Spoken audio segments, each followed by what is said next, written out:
तपाला कधीतरी फळ मिळतेच. हिमालयावरील योगी श्री स्वामी समर्थांना आपल्या गुहेमधील आश्रमामध्ये घेऊन गेले. थंडीपासून संरक्षण करण्यासाठी तिथे सतत अग्नी ठेवलेला होता. त्यांनी श्री स्वामी समर्थांना आसनावर बसवले आणि नंतर हात जोडून फलाहार करण्यासाठी सांगितले. फलाहारानंतर हरिकीर्तन झाले. स्वामींना आत्मप्राप्तीचा सोपा उपाय कोणता ते कृपा करून सांगा असे त्यांनी प्रार्थना केली. त्यांच्या विनंतीला मान देऊन श्री स्वामी समर्थांनी त्यांना बोधामृत पाजले. देहाचा अभिमान समोर नाहीसा झाला पाहिजे. पदार्थांबद्दल आकांक्षा नाहीशी झाली पाहिजे. जसे उलटी झालेले कोणी परत भक्षित नाही. देहाबद्दल आपण चातुर्याने वर्तन केल्यामुळे कोणतेही विकार स्पर्श करू शकत नाहीत. देहाचे 3 प्रकारचे विकार असतात: असत, जड, दृश्य. आणि त्याबद्दल आत्मा जाणू शकतो. ब्रह्मज्ञानाचे मुख्य तत्व स्वतःच्या आत्म्याने अनुभवून विशुद्ध अंतकरणाने जो बाहेर पडतो तोच खरा जीवनमुक्त पुरुष. शरीर काम करते तोपर्यंतच आत्म्याचे अनुसंधान असते. अभय साधून श्री गुरु हरिभक्त प्रिय असावे. श्री स्वामी समर्थांच्या मुखामधून आलेल्या बोधामृताने तिथे असलेल्या तपस्व्यांचे मन चैतन्यकार होऊन त्यांना समाधी लागली होती. त्या गुहेच्या पश्चिम बाजूला 2 वाघ राहत होते. कोणाला त्रास न देता आनंदी वृत्तीने ते जीवन जगत होते. तपस्वी आणि समर्थ यांचा संवाद चालू असताना ते दोन्ही वाघ बौद्ध तत्वज्ञान ऐकण्यासाठी तिथे बसले. पूर्वजन्मी ते परोक्ष ज्ञानी उन्मत्त मानले गेलेले पंडित होते. शापामुळे त्यांना ही वाघ योनी मिळाली होती, परंतु आधीच्या संस्कारांमुळे त्यांना श्री स्वामी समर्थांचे दर्शन मिळाले. श्री स्वामी समर्थ त्यांना म्हणाले, का हो पंडित, अंधारात का बसलात? तुमच्यासारख्यांनी केलेला देशोदेशीचा पराक्रम विसरलात की काय? योगेश्वरांच्या दर्शनाने वाघांना वाचा आली. ते श्री स्वामी समर्थांच्या पायावर लोळण घेऊन आपल्याला या संसारातून मुक्त करा, तुमचा महिमा अपार आहे असे समर्थांना विनवू लागले. तेव्हा श्री स्वामी समर्थांनी त्यांच्या मस्तकावर हात ठेवून सांगितले की पुढील जन्मी तुम्ही काशी येथील ब्राह्मण योग्याकडे जन्म घ्याल, कारण पशूंना गती नसते, त्यासाठी मनुष्य जन्माला यावे लागते. हिमालयाच्या पायथ्या समीप एक संन्यासी श्री दत्त दर्शनासाठी अतिउग्र तप करीत होता. 6 शतके काही न घेता राहिला, तरीसुद्धा त्याला दत्त दर्शन झाले नाही. म्हणून कंटाळला आणि म्हणाला, माझा फळाला कसा गुरु उपदेश येत नाही. पुष्कळ त्रास भोगला मी महापापी असल्यामुळे माझ्या तपाचे फळ फुकट गेले आहे. त्यावेळी त्याला श्री दत्तोत्रयांनी दृष्टांत दिला. त्या हिमालयावर पुण्यगुहेत आंब्याच्या झाडासमोर दत्तात्रेय योगी आहेत, त्यांच्या दर्शनाला जा. दृष्टांत झाल्यावर तो संन्यासी सर्व विधे आटपून गुहेजवळ आला. वाघांना पाहून भयभीत झाला. तेव्हा यतीश्वर त्याला म्हणाले, व्यर्थ कशाला भीतोस? स्वप्नात दिसले ती चेष्टा किंवा मस्करी नव्हती. काही काळजी करू नको, तुझी इच्छा पूर्ण होईल याची खात्री बाळग. नंतर त्याला दत्तात्रेयांनी त्रिगुणात्मक रूप दाखवले. तपस्वी वाघ आणि इतर येती लोटांगण घालू लागले. आज आपल्या तपाचे सार्थक झाले. श्री गुरु दत्तात्रेयांचे डोळ्यांनी दर्शन घेतले. आरती ओवाळून मंत्रपुष्पांजली करून प्रदक्षिणा घालून तो वारंवार लोटांगण घालू लागला. विमानातून देवांनी पुष्पवृष्टी केली. या उत्सव समारंभातच श्री स्वामी समर्थ अंतर्धान पावले. मनुष्य जन्माशिवाय मोक्ष मिळत नाही. हिमालय पर्वतावर श्री स्वामी समर्थ पाण्याजवळील आंब्याच्या झाडापाशी बसले होते. तेवढ्यात एक घाबरलेले हरणाचे पाडस त्यांच्याजवळ आले. समर्थांनी त्याला कुरवाळले. भयाने घाबरलेल्यांना, दीनदुबळ्यांना समर्थ नेहमी अभय देतात. तेवढ्यात ते शिकारी त्या हरणाचा शोध घेत आले. त्यांना ते हरिण श्री स्वामी समर्थांकडे दिसले, म्हणून त्यांनी बंदूक भरून हवेत 3 बार उडवले. सबंध पर्वतावर त्याचा आवाज पसरला. श्री स्वामी समर्थ आनंदात त्या पाडसासह बसले होते. बंदुकीचा आवाज ऐकून ते म्हणाले, हा कोण बंदुकीचा वार काढत आहे? नंतर श्री स्वामी समर्थांनी 2 खडे त्या शिकाऱ्याच्या दिशेने फेकले आणि काय चमत्कार, त्यांच्या बंदुका जागच्या जागी थांबल्या. पुढे मागे खाली किंवा वर होईनात. 4 जण स्तब्ध झाले.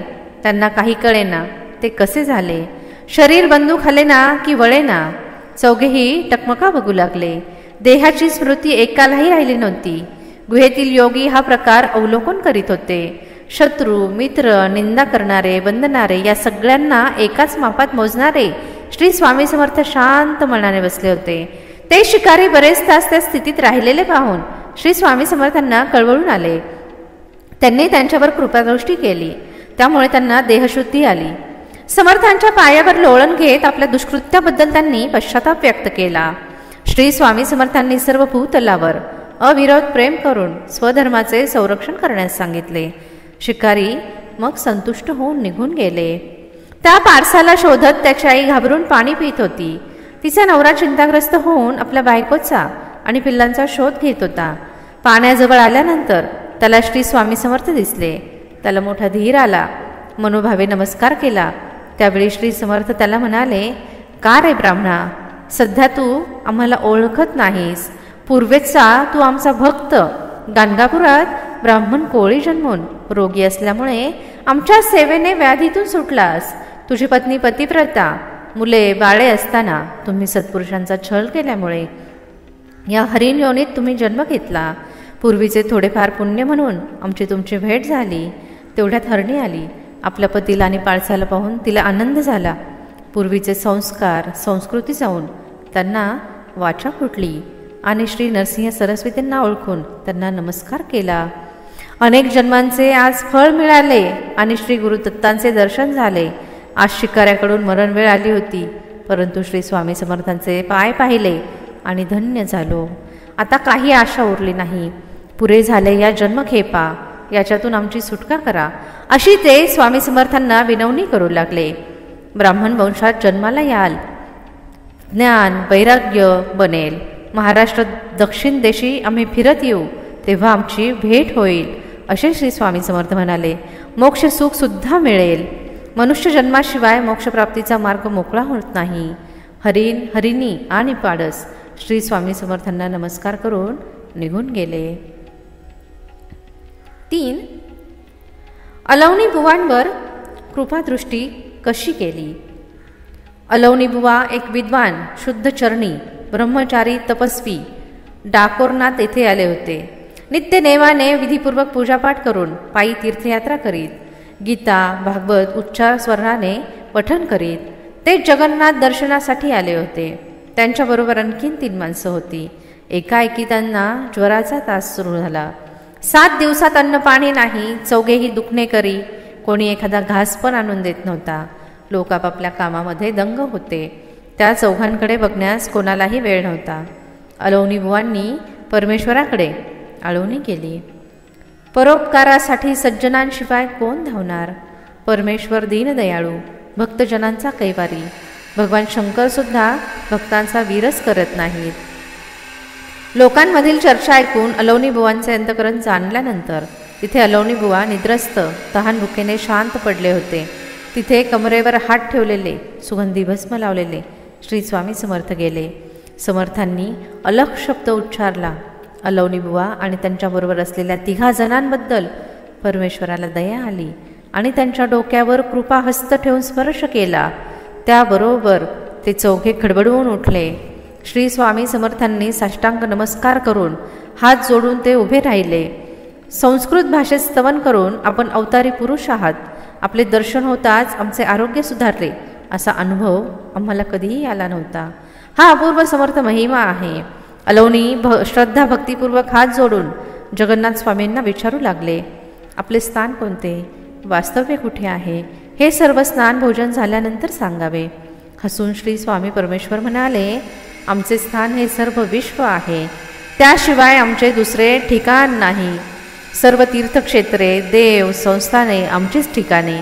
आम्ही सर्व ठिकाणी पूर्णपणे भरलो आहोत. अलवनी बुवा म्हणाले, ते दर्शन नवसायास केल्याशिवाय होत नाही. त्याचा आज आपल्या कृपेने लाभ झाला. रमा वल्लभा, अलवनी बुवा असे सांगत असताना एक गोष्ट घडली. एका सुंदर घरामध्ये सुगंधित रुचकर पाण्याने भरलेले पेले ठेवले होते. रांगोळ्या काढून 4 पाट मांडले होते. फुलांच्या माळा होत्या. निरनिराळे पदार्थ भरीत पात्रे मांडली होती.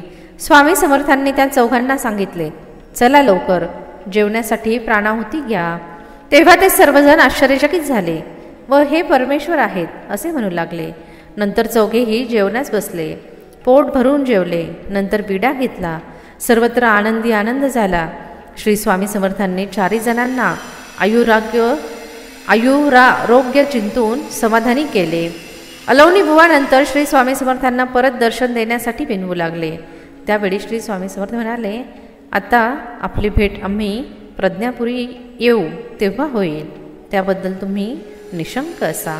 मला आशा आहे की ही कहाणी तुम्हाला नक्की आवडली असेल. कहाणी आवडली असेल तर व्हिडिओला एक लाईक नक्की करा आणि कमेंटमध्ये श्री स्वामी समर्थ नक्की लिहा. आणि तुम्हाला स्वामी समर्थांची आलेली प्रचितीसुद्धा कमेंट करून नक्की सांगा.